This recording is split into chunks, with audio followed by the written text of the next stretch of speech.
All right, my name is Ant Live. This is my man Roll Blunts. We the RocknRollas. Our history is sort of, I started in the early 80s working with groups like Ultramagnetic and Public Enemy. Chuck D, Public Enemy, is a mentor of mine. He helped me develop my group MF911, which was the group I was signed with Polygram Next Plateau Records from 1992 to 1994. So before I signed the deal, I was working with the Ultramagnetic MCs as well as Public Enemy.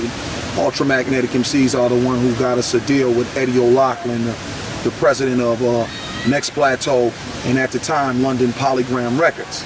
So with that being said, after my album was released internationally, we had a video on MTV and BET Raps. There was a lot of stuff going on, the movement.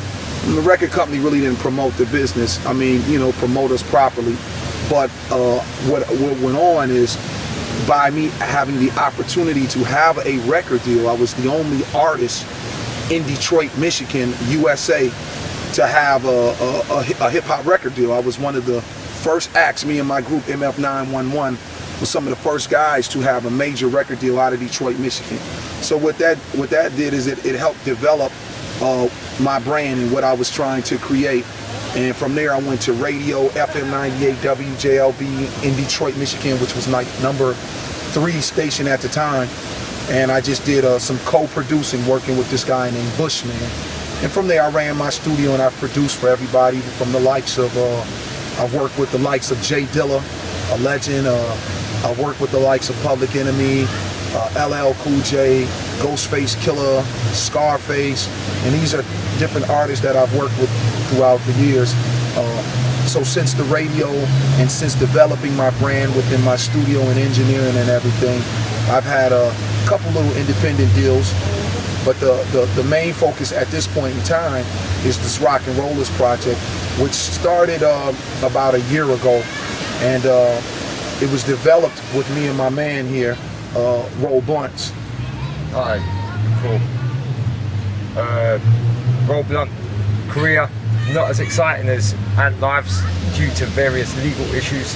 I had to take time out, but after a while I just got my head back into it, and through a mutual friend hooked up with Ant Live here, and the rest is history. We've just literally, we both clicked, both on an emotional tip and a creative tip, which just makes everything that much more realistic and more organic.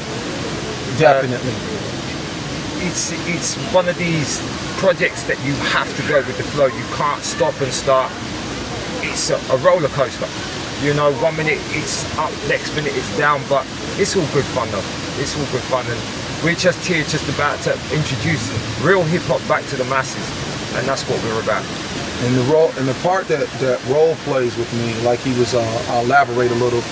We met through mutual friends by a guy named Mark Davis, who helped put out the MF911 album through Crosstalk Records last year on Wax. So it's on Wax internationally. And from that connection with Mark Davis, I met Roll Blunts, and Roll Blunts is a producer out of the UK. And I really liked his music. I was working with another producer out of Detroit named the Ex-Detective. In my musical career, I've gone like full circle. I've gone from producer, engineer, now I'm back to artist again. I was an artist, then went to producer and engineer, now I'm back an artist again. So I really don't have any aspirations to kind of do beats right now at this point in time. I wanted to just get deep into my MCing. I wanted to my craft, which motivated me to start hip hop back in 1980, which was spitting. And I was inspired by the ex-detective out of Detroit, who's actually my cousin as well. And we all kind of connected and kind of created a bond. And the RocknRollas is the jump off project for me, because the ex-detective project, that was going to be first. MF911, that was going to be second. But this RocknRollas project kind of just took a full steam. Me and my man kind of bonded spiritually, you know. I like to say that because people don't bond spiritually anymore. Men don't bond spiritually anymore. And that's what the music is. It's a spiritual music. Now, when I go into say spiritual, we're not talking about gospel, but we're just saying more or less organic hip hop. Boom, bap. If you like Wu-Tang, you like Large Professor, Tribe Called Quest, Mobb Deep, and you're gonna like our music, because that's authentic hip hop. We don't try to portray anything that we're not. We're not gangsters, we musicians, and we make good music. And since we've been back in the game within the last year and creating a buzz, and now I just left, we just did some shows in England. Now we're here in Germany. You know, things are just kind of really taking a mind of its own and pushing forward. Chubb Records, the label that we're working with, has given us a platform. It's given me a comfortable platform because I had different options, but the Chubb Record Group, that's a viable option for me, because they understand what I'm about as an artist, and they understand what Roll is about as a producer, and they're making it happen for us. So, you know, Mannheim, Germany was good, the UK was good, you know what I'm saying, the US is good to us. Kaiser Slaughter last night was off the hook. Yeah. So, you know, this is what the RocknRollas is about. We come to your club, we come to your show, we come to your venue, and we rock. And we roll. And the energy is high, the energy is intense. The crowd is into it, it's a participation. It's the artist, if you ever seen a Public Enemy show, and you see Chuck D bouncing all over that stage at 50-something years old, you see Flavor Flav at 60 doing karate kicks in the air, that's what you're gonna get with the RocknRollas. You're just gonna get some energy. You know, I'm gonna be honest, we not gonna do that snap rap for you. We ain't gonna have a top 10 hit on the radio. We don't try to be Drake. We don't try to be Lil Wayne. We don't try to be Jay-Z. We don't try to be Kanye. We just try to be hip hop. And the kind of hip hop we do is a hard edge. My man's beats are crazy. Explain your hip hop. My hip hop is an influence of every conceivable piece of music that I've come across in my life. And the way I look at it is, hip hop doesn't have to have a set format.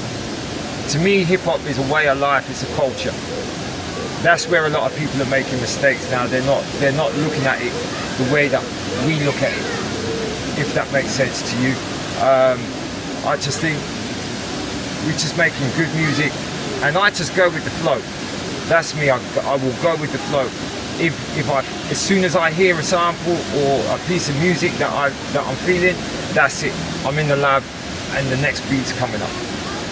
I'm a very picky MC. You know, I like a certain kind of beat. I don't mince what I do for anybody. I don't mince my style. I don't alter it. I don't change it to get in your club. With what I'm saying is, I don't go pop. I don't make the radio song so I can go play a 2,000 venue or 500 venue or 500,000. I don't do that kind of music. We give you the real hip hop. We give you that authentic sound that's just gonna make you feel good about yourself. But what makes people feel good is the entertainment. See, that's what people don't understand. The entertainment. You may not reciprocate and like the music, but when we fucking rock out for you, you will be entertained. You will be entertained, and you'll say, yo, I came here to see such and such, but boy, I left loving the RocknRollas. That's what it's all about. You know, we're two boys from the hood. He's from the hoods of London. I'm from the hoods of the United States of America, Detroit, Michigan. And, you know, you just kind of put those two hoods together and you get an explosion. You get rock and roll. And that's what we are. We the RocknRollas.